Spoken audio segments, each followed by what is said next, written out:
The note's It just says ask him about the Batman movie. The new Batman movie. What I wanted to kind of take away. Because I'm not judgmental. You're not Judge O, you don't want to talk about this. I don't want to talk about. People want you to talk about this. You do. Yes, they do.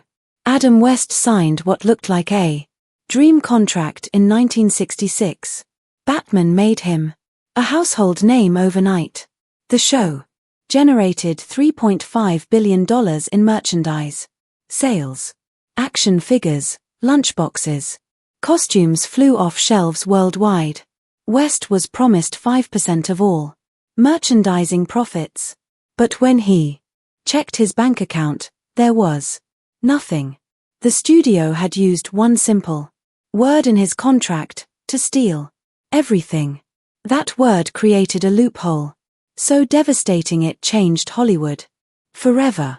What they did to West was perfectly legal, but completely criminal. He was born William West Anderson on September 19, 1928 in Walla Walla, Washington. His father, Otto, worked long hours tending apple orchards, while his mother, Audrey, a trained opera singer and pianist, never let go of her Hollywood dreams. She had once chased the spotlight herself, but gave it up to raise her sons.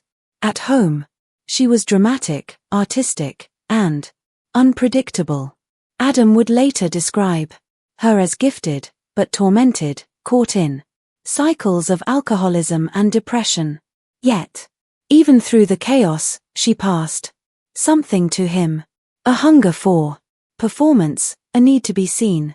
His father, quiet and steady, gave him structure. But it was his mother's strange mix of ambition and sadness that left the deeper mark. One day in 1938, when he was just 10, he picked up a copy of Detective Comics. They were 27. On the cover, a shadowy man in a cape leapt across rooftops. It was Batman's debut. Something about the darkness, the logic, the secrecy of it all pulled him in.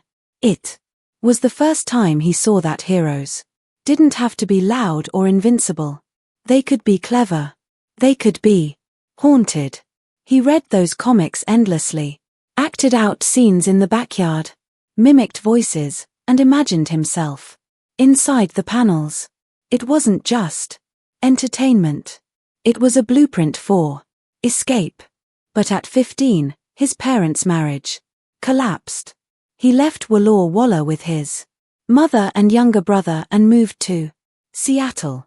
His mother remarried a neurosurgeon named Dr. Paul Flothor, and they settled into a massive stone mansion.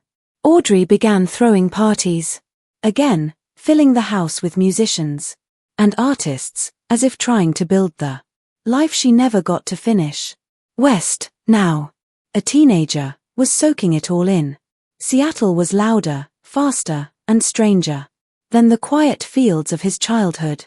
Theaters and radio stations became his new classroom. The city's pulse began to shape him. He had a wild streak.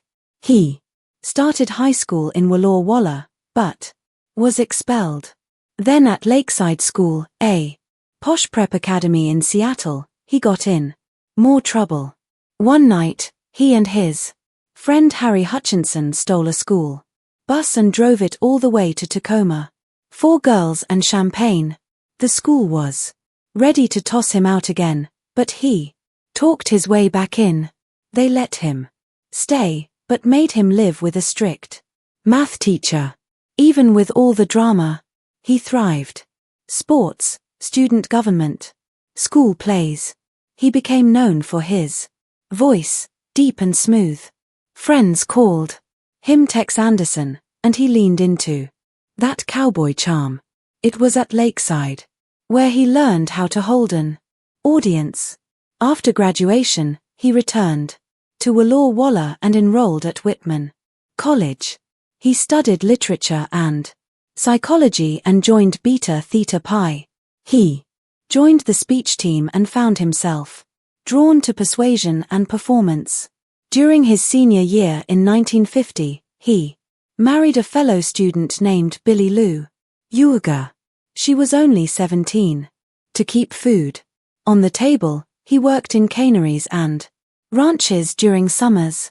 After college, he got a job as a radio announcer while saving up to attend Stanford. But instead of enrolling, he drifted. He pretended to study at UC Santa Barbara one summer, but spent most of it sunbathing. He was chasing something, but he didn't know what yet. In 1951, the Korean War came calling. He was drafted, but never saw the front lines. Instead, he used his voice. The Army placed him at the American Forces Network, where he became an on-air announcer. He spent 2 years broadcasting news, weather, and morale, boosting shows from bases in California and New Jersey. This wasn't just service. It was his training ground. He learned how to speak live, how to write scripts, how to hold attention. He didn't know it yet, but these long days at AFN were building the foundation of his career.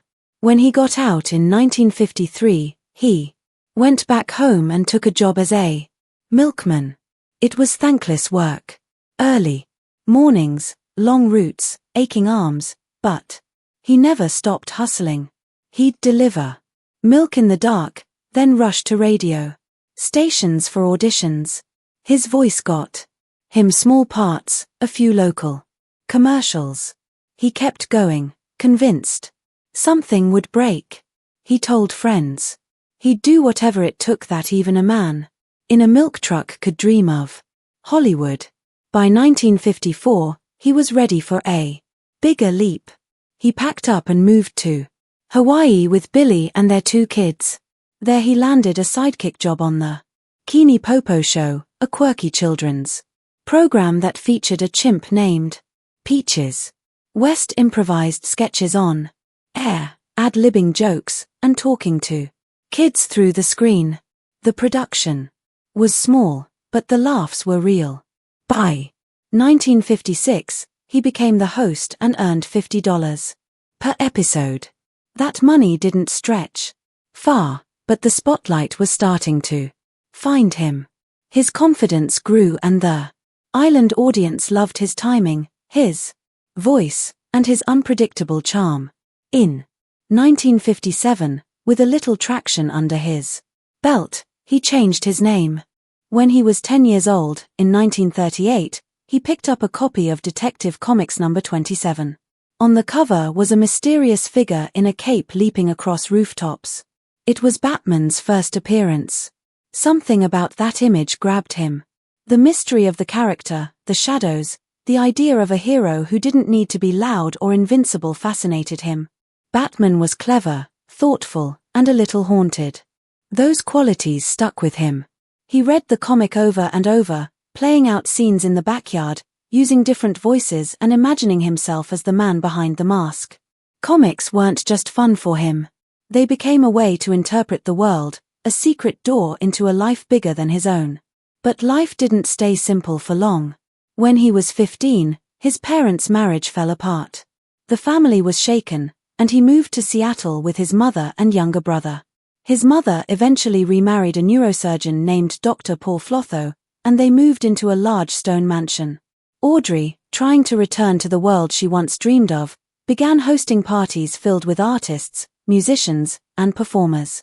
West was exposed to a new energy, a mix of creativity and chaos. Seattle felt alive in a way that rural Washington never had.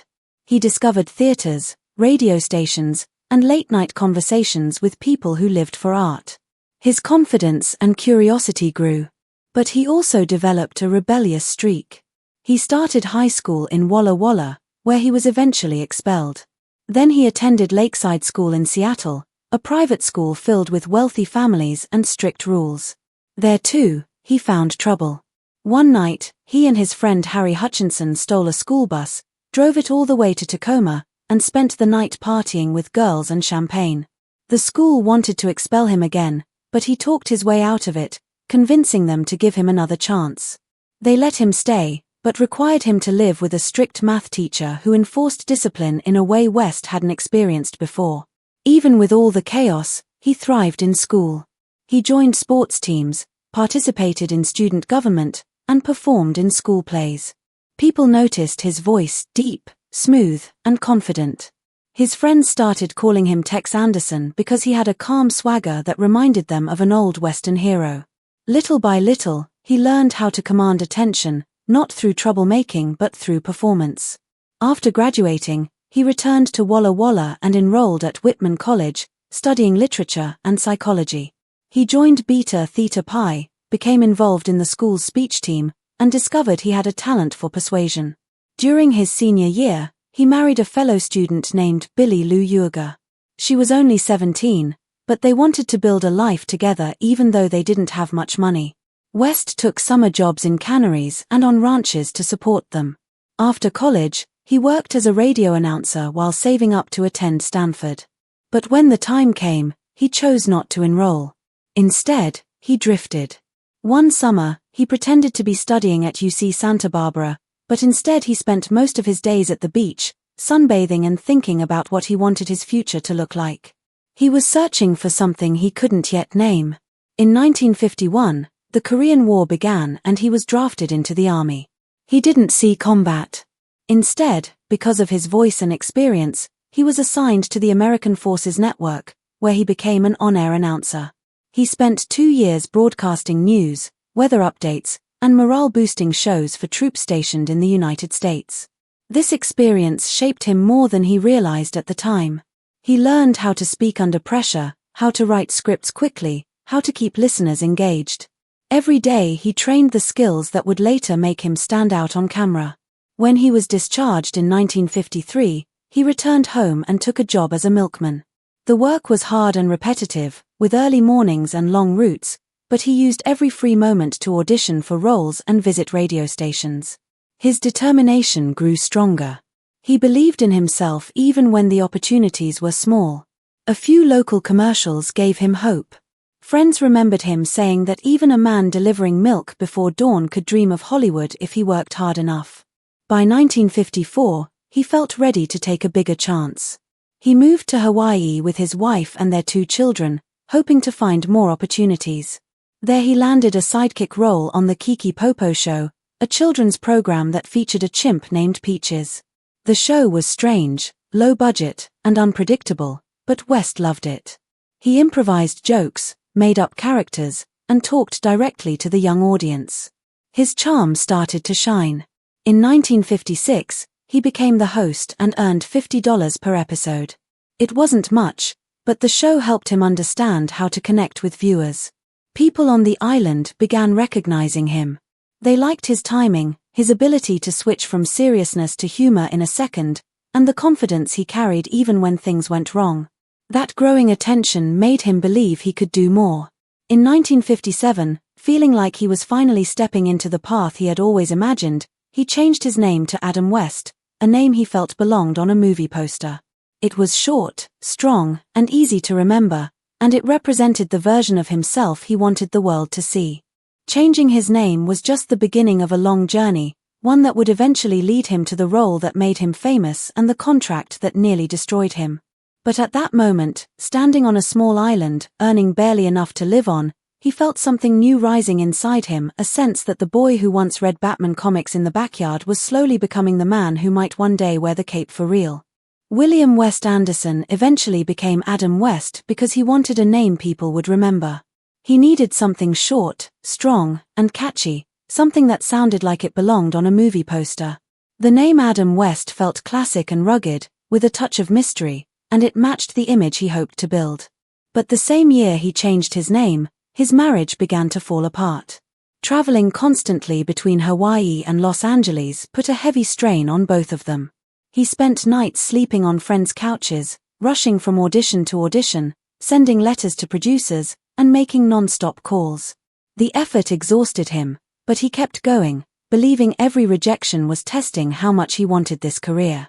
In 1959, he finally booked his first role in Hollywood. It was small, just a courtroom spectator in The Young Philadelphians, a film starring Paul Newman. He worked for only 2 days and earned $200, but that small credit gave him just enough credibility to land more parts. Soon he appeared in Bonanza and several Western shows, often playing gamblers, gunslingers, or charming outlaws.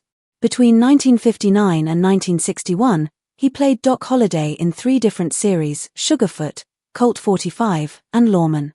These roles were not glamorous, but people began noticing his voice, his timing, and the way he delivered a line as if it mattered.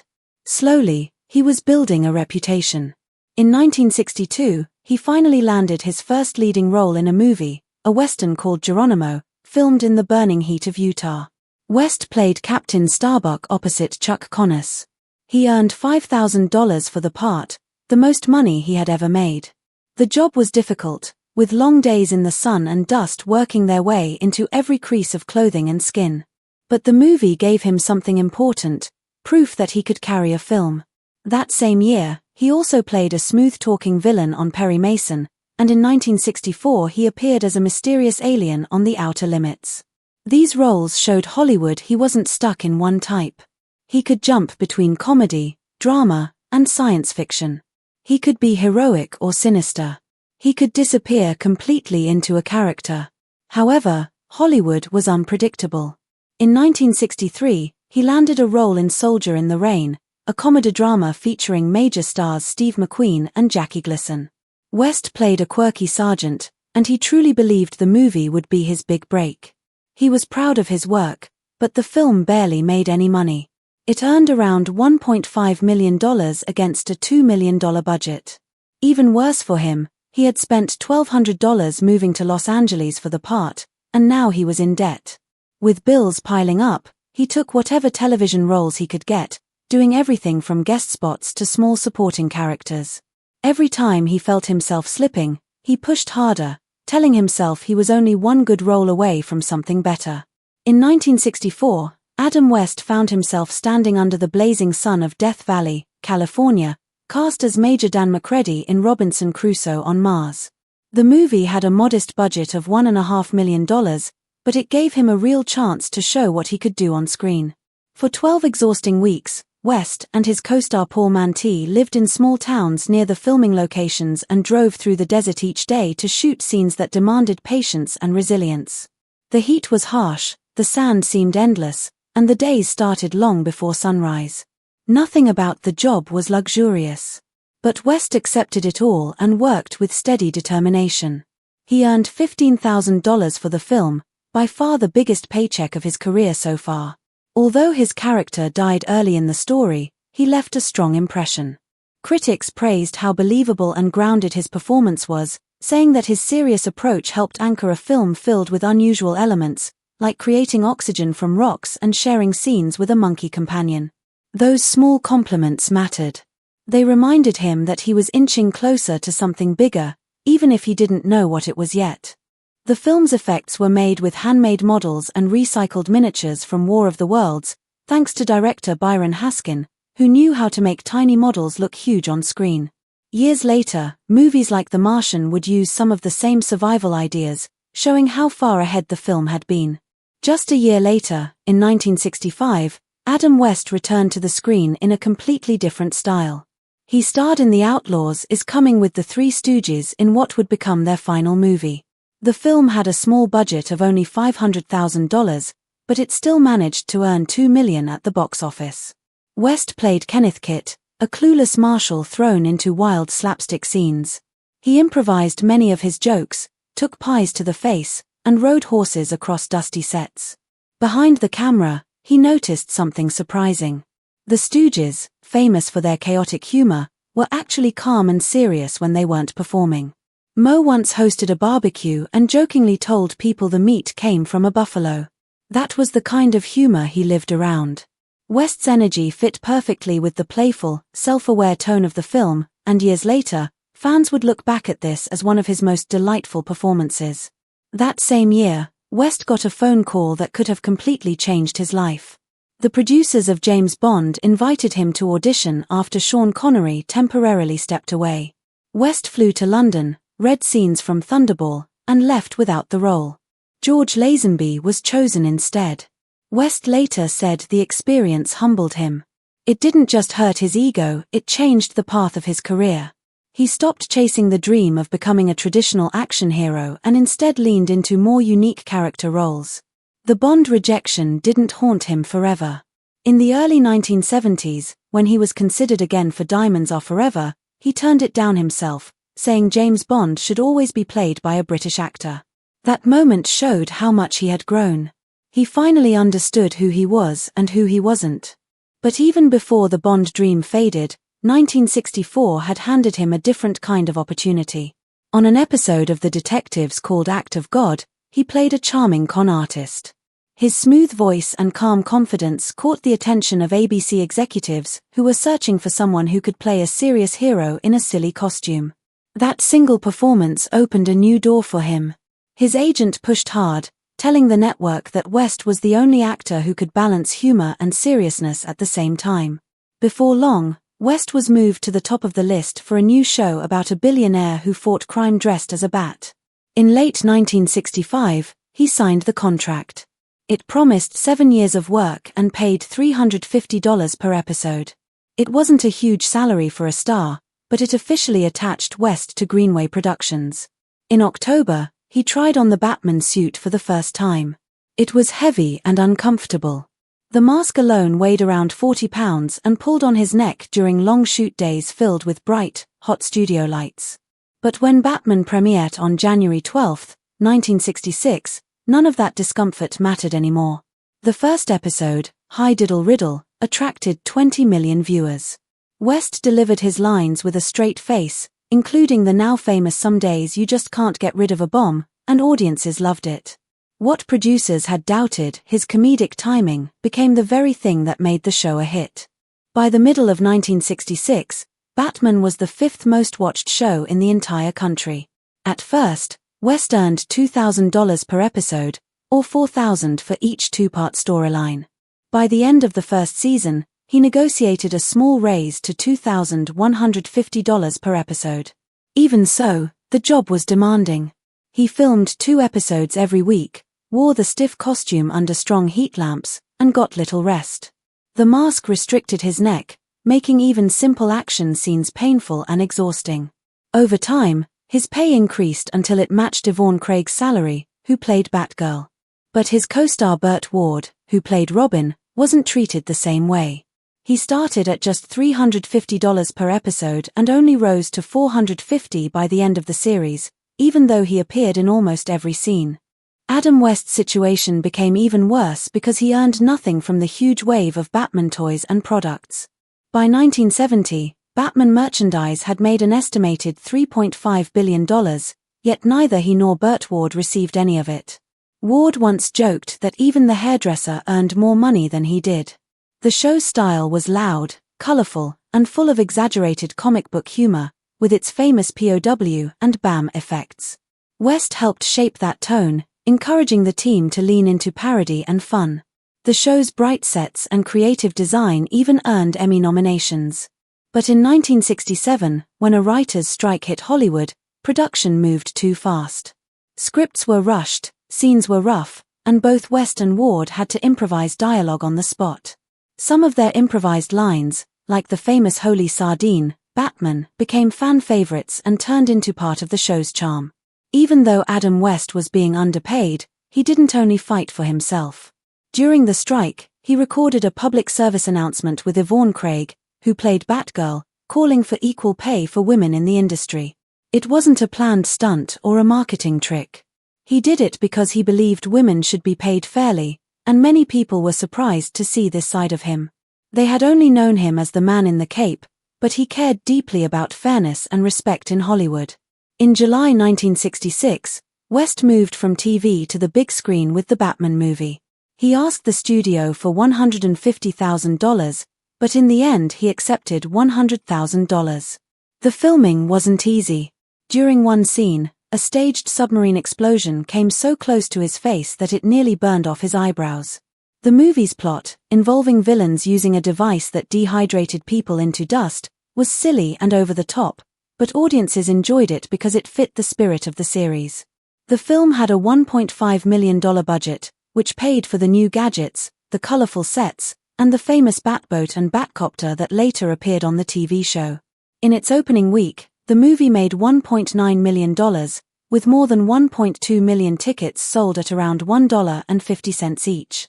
While the movie earned solid money, the real cash was in the merchandise. By 1970, the Batman brand had already pulled in billions.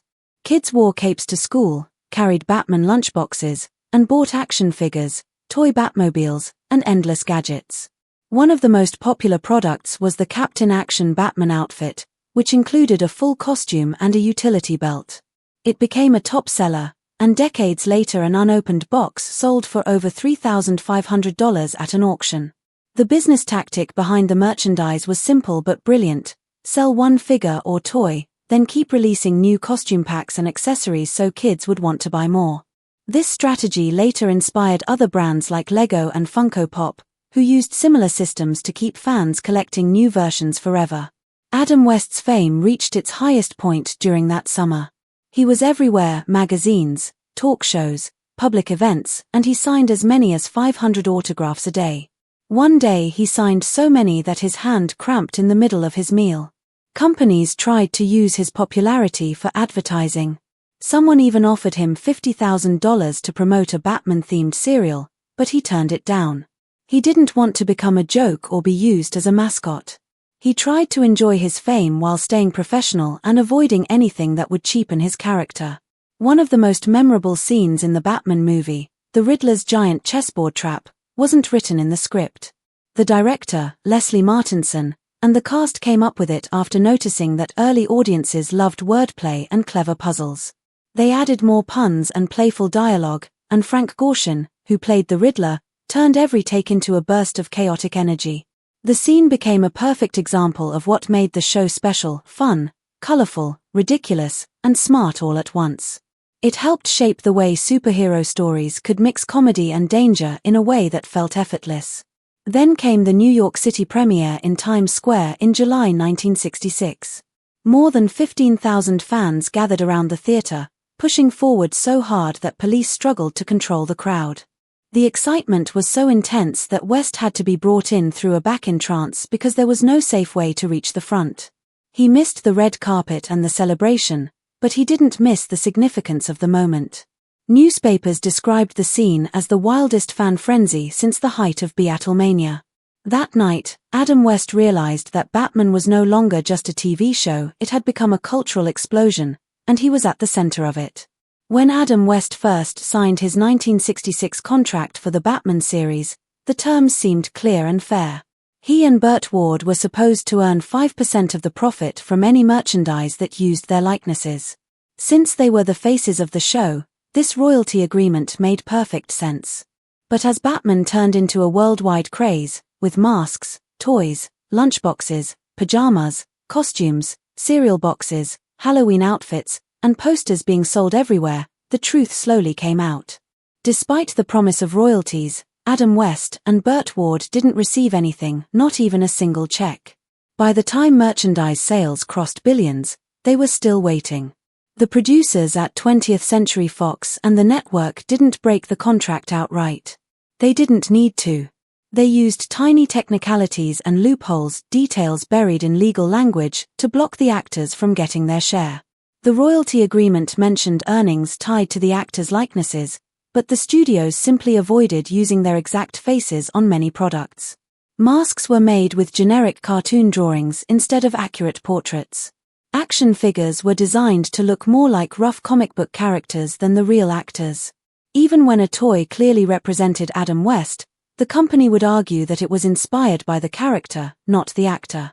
They found a way around every line of the contract. Because of this, West and Ward were left with almost nothing. This trick was common in Hollywood at the time.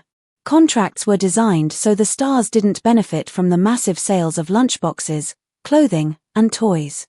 Young actors often signed deals without lawyers, trusting studios to treat them fairly. But studios controlled everything, and they protected their profits. Adam West was one of the biggest TV stars of the 1960s, but the system was built to keep all the earnings out of his hands. Even when the merchandise empire exploded and everyone everywhere bought Batman products, the studio still insisted that the actors had no claim to the money. West tried to challenge this unfairness over the years, but he didn't have the resources to fight giant networks. To him, the most painful part wasn't only the lost money. It was knowing that he had helped create a phenomenon that shaped pop culture, yet he was shut out of the success. He spent years being typecast and struggled to find roles because audiences only saw him as Batman. Meanwhile, companies made billions off a character he worked tirelessly to bring to life. He never complained publicly in an angry way, but he always admitted that the merchandise situation felt deeply unfair. Even though he was frustrated, Adam West kept his sense of humor and kindness. He met fans, signed autographs, visited events, and embraced the role that had both made and limited him. Over time, people grew to appreciate him not just as the original Batman but as someone who brought charm, wit, and warmth to a character that might otherwise have been forgotten. He slowly reclaimed his legacy, becoming loved again by a new generation. Comic cons, interviews, and tributes helped bring him back into the spotlight. He accepted that Batman was a part of him, even if the business side had treated him poorly. The story of Adam West's lost merchandise fortune is one of the biggest examples of Hollywood's old system, where studios had all the power and actors had none. Even though Batman changed television, inspired fans across the world, and generated incredible wealth, the people who brought the characters to life didn't receive what they were promised. But what lasted longer than the money was Adam West's impact. He made Batman unforgettable, and generations still remember his voice, his humor, and the simple joy he brought to the role. His legacy became something no contract could ever take away. Adam West worked in a world where everything on screen looked bigger than it really was. Early in his career, the films he worked on used handmade models and miniatures, some of them previously used in the older movie War of the Worlds. Director Byron Haskin knew how to take something tiny and make it look huge on camera, and those skills helped shape the stories West became part of. Years later, modern films like The Martian would borrow some of the same survival ideas those early productions experimented with. In 1965, West returned to acting in a film that was completely different in tone. The Outlaws Is Coming put him alongside the Three Stooges in what became their final movie.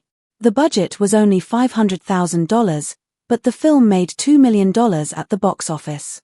West played a clueless young marshal named Kenneth Kitt who got dragged into strange situations full of slapstick comedy. He improvised many of his scenes, got pies thrown at his face, and raced horses across dusty sets. Even though the Stooges were famous for chaos, West noticed something surprising. Off camera, they were serious and calm. Moe even hosted a barbecue one afternoon and joked about serving buffalo meat. West's personality fit the film perfectly, and fans later said it was one of his most charming roles. That same year, West got an offer that could have reshaped his entire life. When Sean Connery stepped away from the James Bond role, West was invited to audition. He traveled to London, read scenes from Thunderball, and left without getting the part. George Lazenby would eventually become Bond instead. At first the rejection hurt, but West later admitted the moment helped him understand his place in the industry.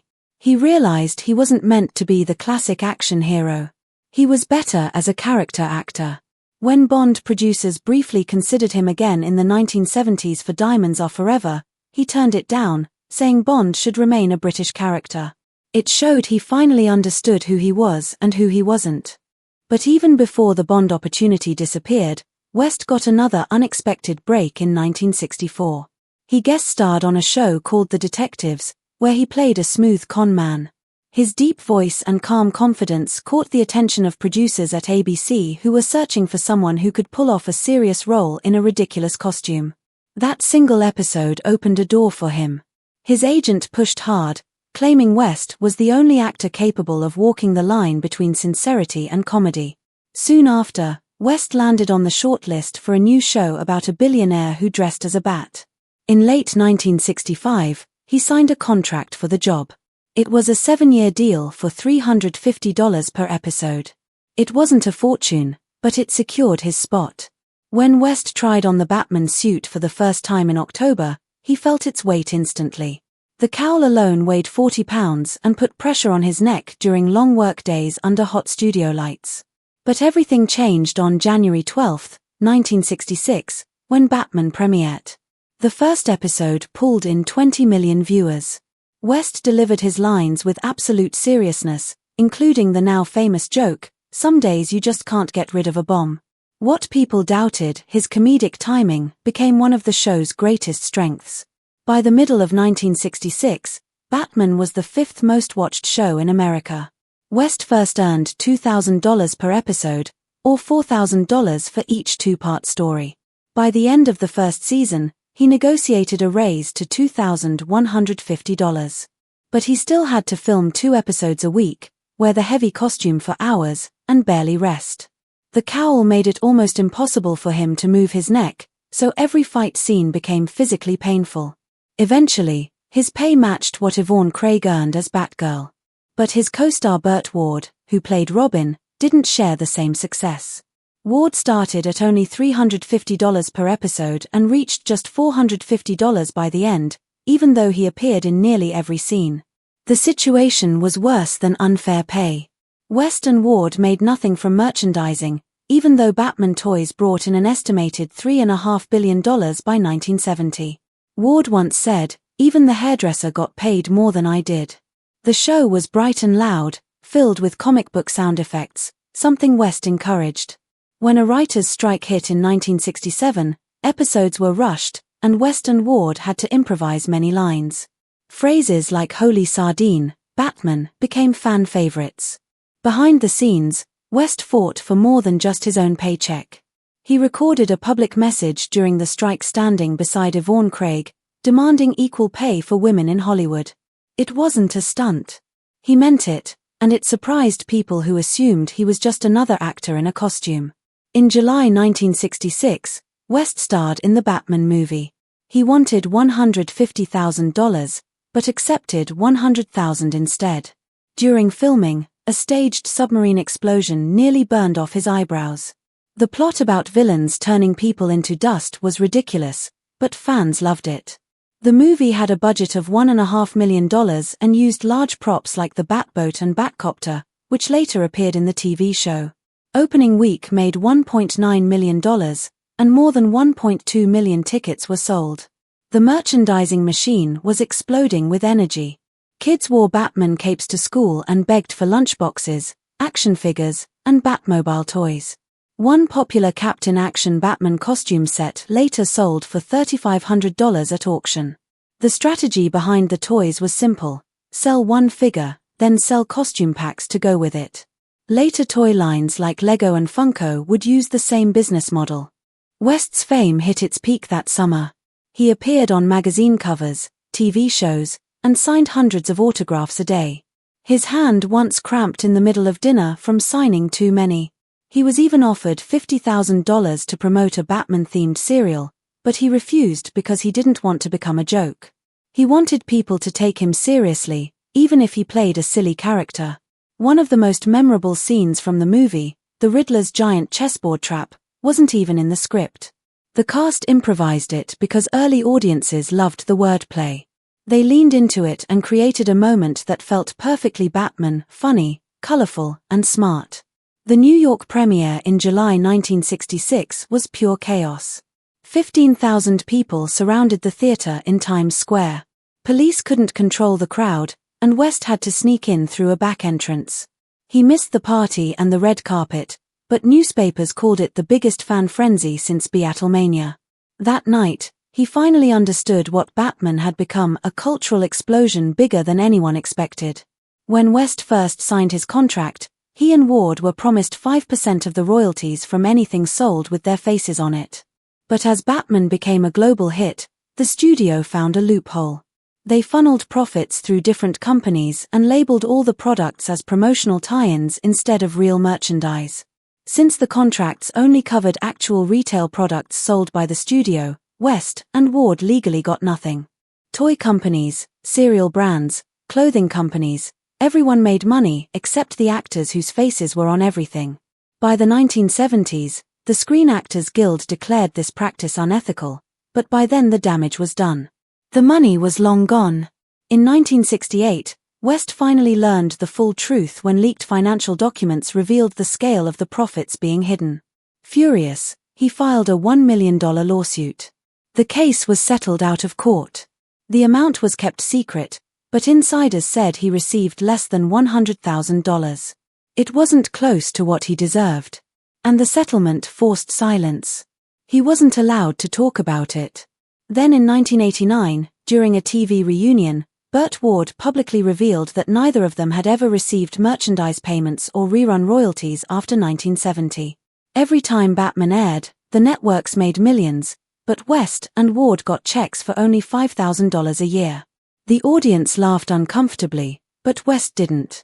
He fell into a deep depression, stopped going to Batman-related events, and pulled away from the character that made him famous.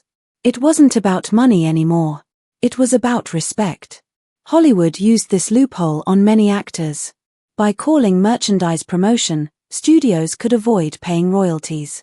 It was deliberate and unfair. When the Screen Actors Guild finally shut down the loophole, it was too late for actors like West. In 1969, a studio audit revealed that during Batman's third season, West made only $2,250 per episode, just 10% of what his fame generated for the network. He wasn't just underpaid. He was being taxed for his own success. The pressure forced him to sell his home. When Batman ended in 1968, West expected new opportunities, but they never came. Directors didn't want him in serious roles. Casting agents whispered that he was too Batman to play anything else. He auditioned more than 50 times, including for The Godfather, but he never got the roles he wanted. He felt trapped by the character that made him famous. By the early 1970s, he began drinking heavily. Every audition rejection made him feel worse. He worked on more than 20 pilot episodes that never got picked up. He did small guest roles just to survive. In 1972, he was so drunk on the set of Emergency that he couldn't remember his lines. The scene took 10 takes. That day showed how far he had fallen. Through all of this, his wife Moselle stayed by his side. They married in 1970, and she helped him through some of his lowest moments. But even she couldn't stop every disaster. In 1974, West crashed his car into a studio gate while drunk and was arrested. That incident forced him into rehab, where he slowly began rebuilding his life. Even once he recovered, Hollywood still mocked him. In 1976, he acted in a spy comedy that constantly made fun of Batman. He was paid only $10,000, and he hated the role. Every job felt like a reminder that people only saw him as a joke. By the 1980s, he was exhausted. He played washed-up superheroes, silly cameos, and parts that existed only to make fun of his past. He thought about ending his life. Moselle pushed him into therapy, and he slowly started to heal. Then came the unexpected comeback. In 1992, he voiced himself on The Simpsons and earned $20,000 for the appearance. For the first time, he laughed at himself without feeling humiliated. He found power in the joke. He returned again in 2002, and both appearances won fans over. In 2000, he joined Family Guy as Mayor Adam West. What began as a small role turned into a major one. He stayed for 17 seasons, and by 2010 he earned $50,000 per episode. He recorded 118 episodes and reinvented his image completely. People didn't laugh at him, they laughed with him. He also took roles in Johnny Bravo and The Fairly OddParents, where he played funny versions of himself and characters inspired by Batman. In 2005, he was nominated for a Kids' Choice Award. Kids loved him. Adults appreciated the nostalgia. His charm reached a new generation. In 2012, he finally received a star on the Hollywood Walk of Fame. He joked with the crowd, smiled at fans, and enjoyed a moment he had waited decades for. His convention appearances grew, earning him around $100,000 per year. He completed 156 Batman appearances in total, proving how deeply he shaped the character. But behind the scenes, he faced a new battle. In early 2017, he was diagnosed with chronic lymphocytic leukemia. He kept it private, sharing the truth only 6 weeks before his death. He avoided harsh treatment because he didn't want his final days filled with pain. On June 9, 2017, Adam West passed away at UCLA Medical Center at age 88. His wife and 6 children were with him. His final whispered words were to the Batpole, a quiet, nostalgic echo of the character he once played. After his death, tributes poured in. Los Angeles projected the bat signal onto City Hall. His hometown lit up its tower. Family Guy aired a special episode in his honor. Over 7 million people watched, and the hashtag #ThankYou, Adam West trended worldwide. The show even renamed its fictional high school to Adam West High. By the time he died, his net worth had reached $8 million. But documents later showed he missed out on nearly $20 million in Batman royalties. Contracts from the 1960s gave producers lifetime rights to his image, but not residuals. Every time a rerun aired or a toy sold, the money went elsewhere. He never received the fortune many assumed he had. Adam West's life was full of highs, crushing lows, and long stretches where he was forgotten by the industry he helped shape. Yet he found a way to reinvent himself, to laugh again, and to be remembered with love by millions. His story remains a reminder of how deeply a character can shape a man's life, and how hard that man must fight to reclaim his identity. And in the end, he did.